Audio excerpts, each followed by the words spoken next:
Assalamualaikum warahmatullahi wabarakatuh. Selamat pagi soma, sahabat Suduai. Selamat pagi, siang, sore, malam, sahabat sukses dunia akhirat. Kali ini kita akan melanjutkan seri Maqasidus Syariah.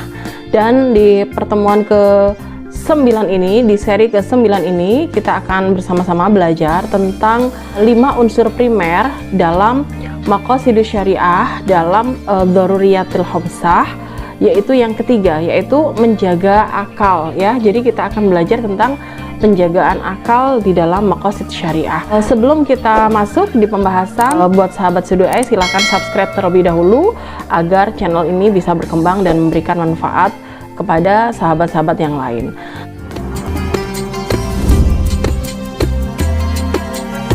Oke sahabat Suduai, kita masuk di materi kita kali ini, yaitu penjagaan akal, hifdzul akal ya. Penjagaan akal itu terdiri dari dua kata, hifdzun ya, penjagaan, dan akal, aklun gitu ya. Kalau saya buka Kamus Besar Bahasa Indonesia ya, di dalam Kamus Besar Bahasa Indonesia, akal itu apa sih? Akal berarti daya fikir untuk memahami sesuatu, kemudian pikiran, ingatan, kemudian akal juga bisa dimaknai dengan jalan atau cara untuk melakukan sesuatu, kemudian akal juga dimaknai dengan daya upaya, ikhtiar. Dan untuk konotasi yang negatif, akal dipahami dengan tipu daya, muslihat, kecerdikan, kelicikan. Yang selanjutnya, makna akal di dalam KBBI, Kamus Besar Bahasa Indonesia, adalah kemampuan melihat cara memahami lingkungan. Jadi itu makna akal ya. Dan kemudian selanjutnya ya, al-aqlu atau akal dalam Al-Qur'an. Al-aqlu atau akal dalam Al-Qur'an. Ya, berkaitan dengan akal, banyak sekali ayat-ayat Al-Quran yang membicarakan akal ini ya, kata-kata aklun dengan derivasinya, dan juga kata-kata selain akal tapi yang berkaitan dengan akal juga gitu ya. Terkadang di dalam Al-Quran penyebutan akal itu disebutkan dengan kata-kata al-idrok, yaitu proses untuk mengetahui, at-tafkir, proses berpikir, kemudian al-fahm, proses untuk memahami, dan yang lain sebagainya. Jadi setelah saya buka, kalau dari akal ya, kita buka biasanya ya, saya biasanya buka kamus untuk mencari ayat dalam Al-Quran. Jadi kata, misalnya saya mencari kata aklun ya, akal, ain, qaf, lam, kemudian saya buka kata-kata itu, dan nanti di namanya kamusnya namanya Al-Mu'jam Al-Mufahras li Al-Fadhil Quran, dia karangannya Muhammad Fuad Abdul Baqi ya. Di sana setelah kita cari ain, qaf, lam, aklun gitu, nanti akan ketemu di beberapa ayat gitu ya, di ayat-ayat mana saja yang menjelaskan tentang aklun gitu, dan juga dengan beberapa derivasinya. Derivasi itu kata-kata yang masih berhubungan dengan aklun dengan bentuk yang berbeda. Misalnya kalau di dalam bahasa Indonesia saya sebutkan akal, maka akan keluar derivasinya, yaitu berakal, mengakali, dan yang lain sebagainya. Jadi itu derivasi. Jadi muncul ayat-ayat yang berkaitan dengan akal gitu ya. Dan itu banyak gitu. Terus kemudian di dalam Al-Quran, sahabat-sahabat Suduai, yang berkaitan dengan akal itu dimunculkan juga dalam beberapa istilah. Ya, kenapa saya sebutkan seperti itu? Karena ketika saya membaca ayat-ayat tentang akal, tentang berpikir gitu ya, maka penggunaan istilah-istilah akal ini juga ada istilah yang lain yang digunakan gitu ya ketika kita membaca Al-Quran. Contohnya adalah istilah yang berkenaan dengan akal. Yang pertama adalah al-albab ya, dan ini adalah bentuk jamak atau plural ya. Kan kemarin kita udah di pertemuan sebelum ini gitu, saya udah jelasin jamak itu apa, mufrad itu apa, musanna itu apa. Kalau dalam bahasa Arab, bilangan satu disebut mufrad, bilangan dua ya. Jadi untuk kata benda, misalnya ada dua kata benda atau dua manusia, atau pokoknya dua bilangannya, itu masuk ke musanna. Yang tiga dan seterusnya, 3, 4, 5, 6 dan seterusnya, itu masuk di kategori jamak. Jadi al-albab itu jamak dari lub. Kata asalnya itu lub ya. Dan kalau di dalam Al-Quran kita sering sekali ya sahabat Suduai ya baca, sebelum ada kata-kata albab itu biasanya diawali dengan ulu atau uli ya ulul albab, ya ulil albab gitu kan. Dan ini disebutkan sebanyak 16 kali dalam Al-Quran, ya, yang berarti adalah ashabul ukul, yaitu orang-orang yang berakal. Jadi ulul albab itu dimaknai dengan orang-orang yang berakal. Kemudian yang kedua, ya, yang berkaitan dengan akal, kata-kata lain, istilah lain yang digunakan di dalam Al-Quran adalah an-nuha, ya, dan biasanya juga sama kayak albab tadi, diawali dengan kata-kata uli, ya, uli, ya, ulin nuha gitu ya. Dan ini berarti pemilik, ya, artinya apa? Misalnya dalam surat Toha ayat ke-54 dan 128, ya, Allah menyebutkan makna orang-orang yang berakal dengan kata-kata ulin nuha gitu ya. Kemudian istilah yang lainnya yang juga dipakai untuk akal adalah yaitu al-qalb. Padahal al-qalb itu kan maknanya kan hati, ya, tapi juga digunakan untuk pemaknaan akal gitu ya. Kalau kata qalb sendiri itu disebutkan sih 144 kali gitu, tapi ini disebutkan dengan dimaknai dengan hati. Akan tetapi ada beberapa ayat yang menyebutkan kata al-qalb berarti akal, diantaranya surat Al-A'raf ayat 179. Ada juga kata yang lain, istilah yang lain yang digunakan untuk akal yaitu al-hijr, ya, yang bermakna akal itu satu kali yang disebutkan dalam surat Al-Fajr ayat 5. Kemudian ada juga al-fikr, ya. Al-fikr ini banyak sekali dengan derivasinya. Fikr itu kan dimaknai dengan orang yang berpikir gitu ya. Dan ini dengan derivasinya ada banyak sekali di beberapa ayat, dan ini berkaitan dengan akal. Beberapa ayat yang lain ketika berbicara tentang akal juga menyebutkan misalnya afala ta'qilun gitu, apakah kalian tidak memahami gitu ya. Kata-kata misalnya ya'qiluha, na'kilu gitu. Jadi yang berkaitan dengan akal ini di Al-Quran disebutkan banyak sekali, dan ini sudah berkaitan juga dengan derivasi dari kata-kata akal itu sendiri. Kemudian sahabat Sudu'ai, kita masuk ke dalam inti, yaitu maqasid syariah menjaga akal menurut Imam Asy-Syatibi itu bagaimana. Lagi-lagi jangan bosan kalau saya selalu menunjukkan buku ini, ya, Al-Muwafaqat fi Usuli Syariah karangannya Imam Asy-Syatibi. Ini yang menjadi rujukan para peneliti-peneliti kalau misalnya lagi bahas tentang maqasidus syariah. Dan lagi-lagi saya ulangi lagi, di buku ini ada 2 jilid, ya, jilidnya 1, 2 kan, ini 1, ini 2, tapi di dalam 2 jilid ini ada 4 juz. Sedangkan yang fokus concern membahas tentang maqasidus syariah itu ada di juz 2. Ini buku saya sendiri, saya udah beli udah lama buku ini, ya. Dan saya baca dulu pertama kali ketika saya sedang S1, ya, di Al-Azhar, ya, di Kairo dulu.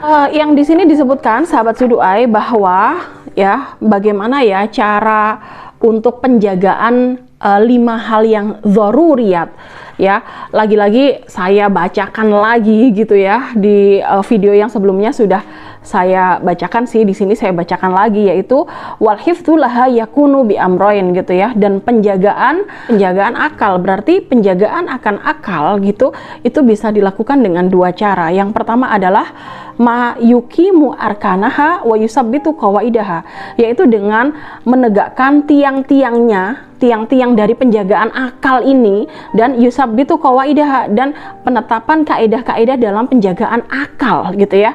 Wa dzalika ibaratan an muraatiha min janibil wujud, dan ini adalah terkait dengan penjagaan dari segi wujud, dari segi mengadakan hal-hal yang berkaitan dengan sarana-sarana untuk menjaga akal gitu ya. Dan kemudian yang kedua, ma yudra'u anha al-ikhtilalul waqi wal mutawaqqa'u fiha, ya. Jadi segala sesuatu yang harus dihindari dari kecacatan yang telah terjadi dan kemungkinan akan terjadi. Jadi adanya cacat pada akal manusia itu harus dihindari, dan yang kemungkinan akan menjadikan akal manusia cacat itu juga harus dihindari.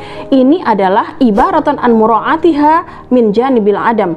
Jadi ini adalah penjagaan dari sisi mentiadakan hal-hal yang bisa menyebabkan akal itu cacat, ya begitu kalau menurut Asy-Syatibi. Jadi seperti yang penjagaan yang kemarin kita udah bahas tentang penjagaan agama, penjagaan jiwa, maka kaedahnya ya ada dua ini ya, kaedahnya yang saya bacakan tadi gitu ya. Kemudian Pak, kok akal menjadi satu hal yang penting, kemudian menjadi poin ketiga ya dalam aspek dzaruriyat dalam maqasid syariah, karena menurut beberapa bacaan yang sudah saya baca bahwa akal adalah alasan manusia diberikannya kewajiban oleh Allah untuk beribadah, untuk menyembah kepada Allah gitu ya.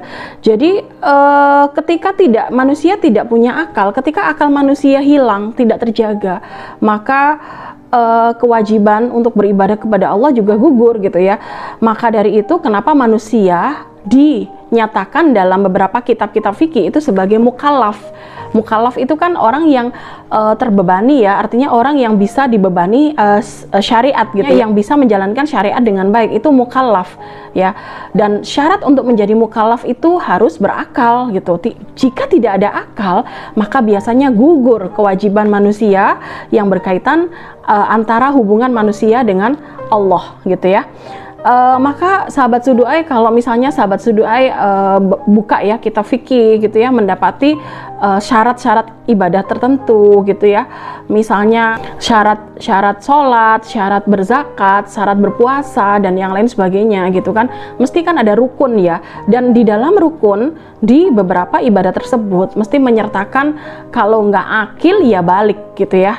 Jadi syarat seseorang misalnya di dalam satu rukun tertentu di dalam beribadah kepada Allah itu berakal gitu, atau syarat yang lain adalah balik itu kan berarti seseorang yang bisa masuk ke fase tertentu ya, yang dalam ukuran-ukuran syariat dia bisa membedakan mana yang baik dan buruk ya. Sudah kalau laki-laki kan ditandai dengan mimpi basah gitu ya, kalau perempuan bisa dengan haid dan yang lain sebagainya gitu ya.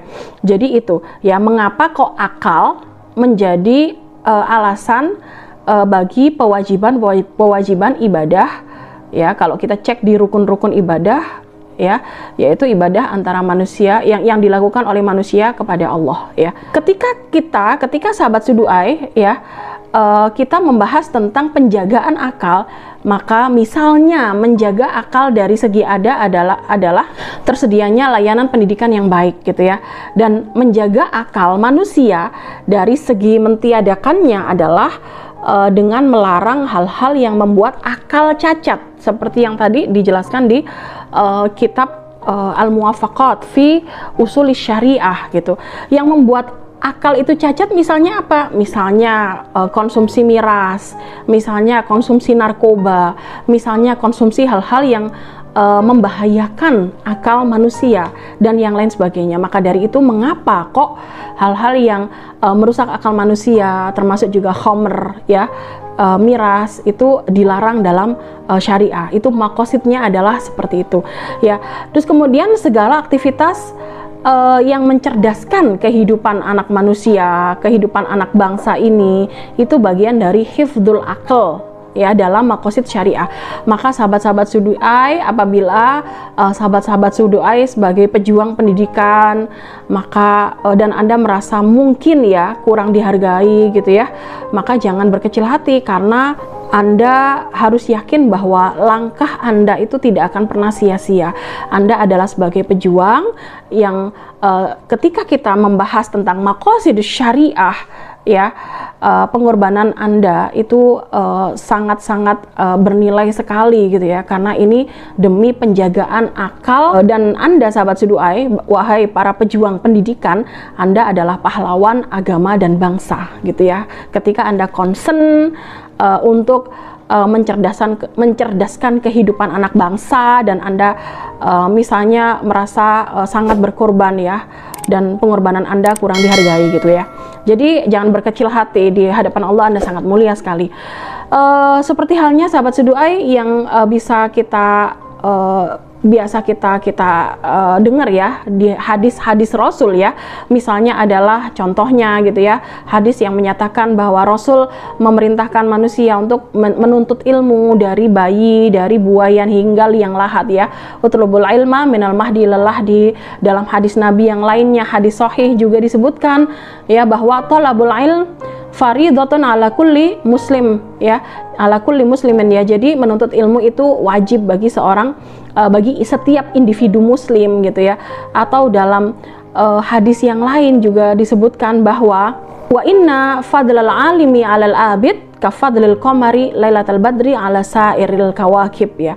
Dan sesungguhnya Rasul bersabda ya, yang maknanya sesungguhnya keutamaan seorang alim dibandingkan dengan seorang ahli ibadah adalah seperti keutamaan bulan purnama dibandingkan dengan seluruh bintang-bintang. Bayangin, keutamaan bulan purnama dibandingkan dengan seluruh bintang-bintang. Ini hadisnya sahih, diriwayatkan oleh Abu Daud dan disahihkan oleh Syekh Al-Albani dari Abu Darda ya. Jadi akal ini mempunyai peran yang sangat penting sekali dalam agama ini, dalam Islam, dan akal juga termasuk salah satu hal yang harus dijaga karena ini termasuk dzaruriyat, unsur primer dalam maqasid syariah. Jika penjagaan akal ini cacat, jika penjagaan akal ini rusak, jika sarana untuk menjaga akal manusia sarananya jelek ya, akses untuk pendidikan juga jelek, maka kehidupan manusia akan rusak ya, maka kehidupan manusia akan rusak. Karena dzaruriyat itu teorinya adalah jika tidak bisa dijaga ya, salah satu yang kita sedang bahas sekarang adalah penjagaan akal. Jika penjagaan akal ya tidak bisa dijaga dengan baik, maka kehidupan manusia akan rusak ya. Dan inti dari dzaruriyat adalah salah satunya penjagaan akal, di samping 4 hal yang lain ya. Yang 2 udah kita jelaskan kemarin, yang 2 insya Allah next minggu depan kita jelaskan gitu ya. Jadi begitu ya sahabat Sudu'ai, dalam rangka menjaga akal maka menuntut ilmu itu wajib ya. Dan menurut beberapa ulama, sumber kebahagiaan dan kesengsaraan itu kan ada banyak gitu ya. Tapi yang saya garis bawahi adalah pendapatnya Ibnu Hazm, walaupun beliau pendiri madzhab Dhohiri yang biasanya kan kita familiar dengan Imam 4 ya, tapi ini saya ngutip pendapatnya Ibnu Hazm karena menurut saya ini dalam sekali ya. Jadi menurut Ibnu Hazm sumber kebahagiaan dan kesengsaraan manusia hanya satu. Kalau menurut ulama yang lain kan ada beberapa. Kalau menurut Ibnu Hazm hanya satu, yaitu ilmu ya. Jadi kebahagiaan manusia adalah jika manusia menguasai ilmu, dan kesengsaraan manusia juga ketika misalnya manusia tidak menguasai ilmu atau menguasai ilmu tapi menyalahgunakannya gitu kan ya. Dan ini terinspirasi ya, beliau ya Ibnu Hazm terinspirasi dari hadis ya, qala Rasulullah sallallahu alaihi wasallam, man arada dunya fa alaihi bil ilmi wa man arada al akhirah fa alaihi bil ilmi. Jadi barang siapa yang mau dunia maka hendaklah dia dengan ilmu ya, maka hendaknya dengan ilmu. Dan barang siapa yang mau menguasai akhirat maka hendaknya juga dengan ilmu. Jadi man arada dunya fa alaihi bil ilmi wa man arada al akhirah fa alaihi bil ilmi ya. Dan sahabat Sudu'ai, seorang muslim ya dalam rangka menjaga akalnya maka harus mendalami ilmu pengetahuan ya, dan mewujudkan sarana-sarana dalam pencarian ilmu pengetahuan tersebut. Karena gini sahabat Sudu'ai, saya mau kasih ilustrasi nih ya. Jadi Al-Quran dan Al-Hadis ini ibarat peta ya. Jadi peta ini harus ada satu. Misalnya ketika saya sekarang ada di Sidoarjo ya letaknya titik koordinatnya dan yang lain sebagainya ya satu ini gitu kan. Misalnya Aceh di seberang sana titik petanya ya satu itu gitu ya, nggak bisa berubah-ubah gitu. Jadi saya ilustrasikan gini, Al-Quran dan Al-Hadis itu ibarat peta, hanya boleh ada satu gitu ya. Akan tetapi mungkin packagingnya yang beda oke lah gitu ya. Makanya kalau di hadis itu kan ada misalnya riwayat yang matannya ya. Jadi kalimat di hadisnya itu kadang ada perbedaan sedikit walaupun misalnya maknanya sama gitu kan. Jadi Al-Quran dan Al-Hadis itu ibarat peta hidup. Peta harus ada satu saja walaupun packagingnya kadang kan ada beda-beda. Peta tidak boleh ada yang lain karena hanya ada satu itu yang mutlak kebenarannya ya. Kalau ada yang lainnya takutnya nyasar kan gitu. Dan ilmu adalah buatan manusia ya, ilmu itu buatan manusia, inovasi ya, untuk bekal menjalani hidup. Dan ilmu itu berkembang, ilmu itu dinamis ya. Maka hidup tanpa ilmu ibarat musafir yang mau pergi dengan melihat peta tersebut ya, di dalam perjalanan jauh dia melihat peta tapi tanpa bekal, tanpa ilmu, maka yang terjadi adalah bisa-bisa dia di tengah jalan kelaparan dan mati. Karena apa? Nggak punya bekal. Dan ilmu adalah sebagai bekal manusia untuk hidup. Maka dari itu hifdzul akal, menjaga akal, itu salah satu dari aspek daruriyat dalam maqasidus syariah ya, yang mana jika manusia tidak punya akses untuk menjaga akalnya, maka kehidupannya akan rusak. Maka di dalam Al-Quran dan Al-Hadis ya, Allah telah banyak sekali memerintahkan manusia, kita semuanya, untuk mempergunakan akal kita dalam rangka menggali samudra pengetahuan di dunia ini untuk bekal menuju akhirat ya. Ini adalah esensi dari hifdzul akal ya. Ini adalah esensi dari hifdzul akal. Sahabat Sudu'ai, jadi dalam konteks penjagaan akal, suatu ketika Rasulullah di Madinah itu memberikan tanggung jawab kepada sahabat-sahabat Nabi, sahabat-sahabat Rasul sesuai dengan kompetensinya. Dan ini tentu sangat melibatkan akal ya gitu, karena ini berkaitan dengan pengetahuan seseorang. Misalnya ya, yang pinter nulis wahyu gitu ya, yang bukan pinter nulis wahyu, yang memang ahli ya, katib ya, yang emang suka terbiasa menulis, maka dijadikan sekretaris ya, pencatat wahyu ya. Dan misalnya Zubair bin Awam untuk mencatat harta-harta sedekah, misalnya Hudzaifah bin Yaman, beliau tugasnya mencatat jumlah pohon kurma sebagai salah satu makanan pokok saat itu. Misalnya Mughirah bin Syu'bah dan Hasan bin Namir bertugas mencatat keseimbangan dan interaksi antar manusia, yaitu seberapa besar kepercayaan dan kejujuran dalam masyarakat. Misalnya Abdullah bin Arqam mencatat jumlah suku yang ada pengairannya. Ya, misalnya Zaid bin Sabit menuliskan surat untuk raja dan pemimpin. Misalnya Mu'aikab bin Abu Fatimah mencatat pajak yang masuk ke dalam kas negara ya. Dan Handalah bin Robi bertugas membawa stempel Rasul ya. Ini contoh kecil ya dari penjagaan akal, bahwa Rasul ternyata pada zaman kehidupan beliau, ketika beliau memerintah menjadi pemimpin di Madinah, beliau menunjuk para sahabat ya, diberikan amanah sesuai dengan kompetensi mereka, sesuai dengan kemampuan pengetahuan mereka gitu ya. Ini apa yang saya sebutkan tadi ada di buku saya ya, yang etika bisnis dalam Islam ya, bahwa Rasul telah memberikan tanggung jawab kepada para sahabat sesuai dengan kompetensi mereka. Oke sahabat Sudu'ai, kita sekarang masuk ke dalil penjagaan akal dalam Al-Quran. Karena biasanya kalau kita berbicara masalah kaidah-kaidah syariah, mesti nanti sahabat Sudu'ai akan fokusnya pada dalil gitu ya. Maka dari itu saya akan menjelaskan di sini ya, dalil-dalil dalam penjagaan akal ya, hifdzul akli ya, yang ada dalam Al-Quran gitu. Kalau saya baca sih banyak sekali. Artinya apa? Allah ini sungguh ingin menjadikan kehidupan manusia ini dipenuhi oleh tafakur, oleh pemanfaatan akal, pikiran gitu. Karena banyak sekali isyarat-isyarat yang dinyatakan dalam Al-Quran. Oke, dalil yang pertama adalah seperti yang disebutkan di dalam surat At-Tin ayat surat At-Tin ini surat yang ke-95 ayat ke-4 sampai 6 disebutkan di sini ya. A'udzubillahi minasyaitonirrajim. Laqad khalaqnal insana fi ahsani taqwim tsumma radatnahu asfala safilin illal ladzina amanu wa 'amilus shalihat falahum ajrun ghairu mamnun ya. Jadi di sini disebutkan bahwa manusia diciptakan dengan sebaik-baik bentuk, kemudian dikembalikan ke tempat yang serendah-rendahnya, yaitu neraka, kecuali orang-orang yang beriman dan mengerjakan amal saleh, ya, dan bagi mereka pahala yang tiada putus-putusnya.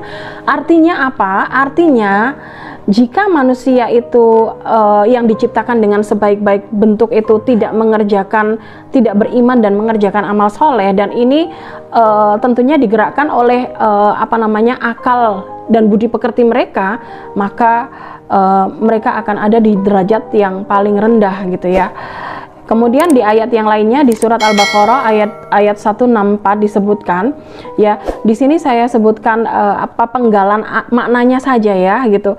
Ini menjelaskan tentang penciptaan langit dan bumi, silih bergantinya siang dan malam, kemudian bahtera yang berlayar di lautan, ya, membawa apa yang berguna bagi manusia dan yang lain sebagainya, tentang bagaimana Allah memperlihatkan proses kehidupan yang ada di bumi ini. Dan ayat ini ditutup dengan satu kalimat, yaitu la ayatil liqaumi yaqilun, dan sungguh ini semuanya terdapat tanda-tanda keesaan dan kebesaran Allah bagi kaum yang memikirkan. Artinya apa? Ketika adanya fenomena yang ada di bumi ini, ya, penciptaan siang dan malam, langit dan bumi, ya, dan yang lain sebagainya, kalau manusia tidak berpikir, maka manusia tidak akan bisa melihat tanda-tanda keesaan Allah gitu. Jadi yang menyebabkan seseorang beribadah dengan baik, ya, yang menyebabkan seseorang mengamini Allah dengan sebaik-baiknya adalah proses berpikir yang ada dalam surat, seperti yang disebutkan dalam surat Al-Baqarah ayat 164 gitu ya. Kemudian dalam surat Ar-Ra'd surat ke-13 ayat 3-4. Saya juga jelaskan kutipan maknanya saja karena panjang-panjang ya. Ini ayatnya banyak sekali. Saya takut nanti durasinya kepanjangan gitu ya video ini ya. Seperti yang dijelaskan di sini bahwa Allah membentangkan bumi, menjadikan gunung, sungai ya, dan Allah menjadikan buah-buahan itu berpasang-pasangan. Allah menutupkan malam kepada siang, dan di akhir ayat ini juga disebutkan inna fi dzalika laayatil liqaumi yatafakkarun. Sesungguhnya pada hal yang demikian ini tanda-tanda kebesaran Allah bagi kaum yang memikirkan, ya. Dan di ayat Ar-Ra'd ayat yang keempat ya, juga masih menjelaskan tentang fenomena tanaman, fenomena bagaimana hamparan tanaman yang ditumbuhkan oleh Allah di bumi ini, ditutup lagi dengan kalimat inna fi dzalika laayatil liqaumi yaqilun. Kalau yang di atas tadi liqaumi yatafakkarun, kalau yang sekarang liqaumi yaqilun ya. Jadi sesungguhnya pada yang demikian itu terdapat tanda-tanda kebesaran Allah bagi kaum yang berpikir. Dalil yang lain disebutkan dalam surat An-Nahl surat yang ke-16 ayatnya 10-12 dan ayat 66-69. Ini panjang sekali. Lagi-lagi Allah di sini menjelaskan tentang air hujan, tentang minuman, tentang tumbuh-tumbuhan dan yang lain sebagainya, ditutup dengan kalimat inna fi dzalika laayatil liqaumi yaqilun, sama kayak tadi ya. Di surat An-Nahl juga disebutkan ini tentang hewan-hewan, binatang ternak. Jadi Allah ya, meletakkan binatang-binatang itu sebagai pelajaran bagi manusia, tapi itu pun bagi orang-orang yang yaqilun, yang memikirkannya gitu loh ya. Jadi ini diulang berapa kali gitu loh. Sesungguhnya pada yang demikian itu benar-benar terdapat tanda kebesaran Tuhan, kebesaran Allah ya, bagi orang-orang yang mau memikirkan. Maka fungsi akal pikiran ini sangat penting ya dalam melihat tanda kebesaran Allah ya, dalam kita mengimani syariat ini ya. Kemudian dalam surat Ar-Rum ayat 24 dan 28, wa min ayatihi yuriikumul barqa khaufan wa tama'an wa yunazzilu minas sama'i ma'an fayuhyi bihil arda ba'da mautiha inna fi dzalika laayatil liqaumi yaqilun. Lagi-lagi wahai sahabat Sudu'ai ya, yang saya highlight itu yang ayat yang di belakangnya itu loh, yang penggalan ayat yang di belakangnya itu loh gitu. Jadi ini Allah memperlihatkan tanda-tanda kekuasaannya dengan menurunkan hujan dari langit ya, dan yang lain sebagainya. Lagi-lagi di belakangnya ditulis di ayat ini, inna fi dzalika laayatil liqaumin ya'qilun. Ya, lagi-lagi manusia harus menggunakan akalnya untuk berpikir akan tanda-tanda yang sudah diberikan oleh Allah kepada manusia. Dan lagi-lagi di ayat yang lain, di ayat ke-28 di surat Ar-Rum juga dijelaskan sama juga ya. Kadzalika nufassilul ayat liqaumi yaqilun. Demikian kami jelaskan ayat-ayat bagi kaum yang berakal. Di surat Al-Ankabut juga dijelaskan pada ayat ke-34 sampai 35 ya. Allah sesungguhnya pada zaman dahulu Allah telah memberikan azab di atas langit atas penduduk di kota ini ya, di suatu kota gitu, karena mereka berbuat fasik. Dan di ayat selanjutnya dijelaskan, dan sesungguhnya kami tinggalkan daripadanya satu tanda yang nyata bagi orang-orang yang berakal ya. Ini berkaitan dengan sejarah masa lalu dan ditinggalkan oleh Allah untuk menjadi pelajaran bagi orang-orang yang berakal. Kemudian di surat Al-Maidah ini masuk ke penjagaan akal dari menjauhkan hal-hal yang membuat cacat akal ya, seperti yang disebutkan pada dalil di hifdzul aql di surat Al-Maidah ayat 90 sampai 91 yang penggalan maknanya adalah ini tentang apa namanya, larangan ya. Larangan apa? Meminum khamr, miras ya, minuman keras ya, kemudian berjudi, berkorban untuk berhala, mengundi nasib dengan panah gitu ya. Dan Allah menjelaskan di sini agar manusia menjauhi hal-hal ini, agar manusia mendapatkan keberuntungan gitu ya. Maka jauhilah perbuatan-perbuatan itu agar kamu mendapat keberuntungan gitu ya. Kalau di penggalan ayatnya disebutkan a'udzubillahi minasyaitonirrajim fajtanibuhu la'allakum tuflihun gitu. Jadi harus ditinggalkan agar apa? Agar kita terbebas dari kerusakan gitu ya. Di Al-Maidah lagi di surat 91 juga masih tentang khamr, masih tentang judi ya. Dan ini apa namanya, dilarang karena ini bisa membuat kerusakan, kecacatan pada akal manusia gitu ya. Kemudian di surat Al-Baqarah ayat 219 juga masih tentang khamr dengan judi, dan ini dilarang. Kenapa? Karena ini akan menjadikan akal manusia cacat ya. Dan kalau nggak sudah menjadikan cacat, akan menjadikan cacat, karena tadi kan al-waqi au al-mutawaqqa fiha gitu ya. Ya, kalau di apa namanya, di definisinya Imam Asy-Syatibi tadi ya. Jadi yang harus ditinggalkan itu yang cacat atau yang akan membuat cacat gitu ya. Mayudra'u anha al-ikhtilalul waqi au al-mutawaqqa fiha. Jadi itu ya. Jadi sahabat Siduai, dalil-dalilnya udah, penjelasan tentang hifdzul aql sudah semua. Jadi di sini bisa disimpulkan bahwa kalau kita misalnya beragama tanpa berpikir, tanpa menggunakan akal kita, ya ini paradoks ya. Ini kayak kebalikan dari apa yang tadi disebutkan ayat-ayat di dalam Al-Qur'an yang udah saya sebutkan tadi gitu ya. Dan Allah menghamparkan segala yang ada di bumi ini dalam rangka memaksa hambanya untuk berpikir gitu. Jadi sebagai seorang muslim dalam rangka menjaga maqasidus syariah, menjaga akal, maka umat Islam harus mempergunakan akalnya dengan baik, harus mencari ilmu dengan baik gitu ya. Dan Allah juga melarang manusia untuk merusak otak mereka, makanya miras dilarang gitu ya, karena ini apa? Untuk menjauhkan manusia dari kerusakan. Maka jika ada yang menyatakan bahwa ribet banget sih jadi orang muslim gitu ya, mabok nggak boleh gitu, ini nggak boleh, itu nggak boleh, sebenarnya kalian harus paham sahabat Siduai bahwa Tuhan kalian tuh sangat sayang pada kalian, pada saya gitu ya, pada Anda gitu, pada orang-orang muslim. Karena apa? Karena hal-hal yang membuat otak cacat, otak rusak itu nggak dibolehin gitu. Karena apa? Agar manusia kehidupannya senantiasa dalam kondisi yang harmoni, yang sejahtera, yang hidup dalam keadaan yang baik-baik aja gitu. Oke, terima kasih. Sampai di sini ya penjelasan tentang hifdzul akal. Tinggal 2 lagi, yaitu penjelasan tentang hifdzun nasl dengan hifdzul mal. Saya sendiri ikut plong ya, karena sudah mau habis seri Maqasid Syariah ini. Terima kasih sahabat Sudu'ai. Saya harap semoga video seri Maqasid Syariah ini bermanfaat, karena saya membuat video seri ini sebenarnya karena kebanyakan ditanya sama kolega-kolega ya. Jadi kadang ada teman-teman dosen, kadang ada teman-teman mahasiswa yang lagi ngerjakan skripsi, yang lagi ngerjakan tesis, ada juga teman-teman kolega yang lagi S3 juga gitu ya.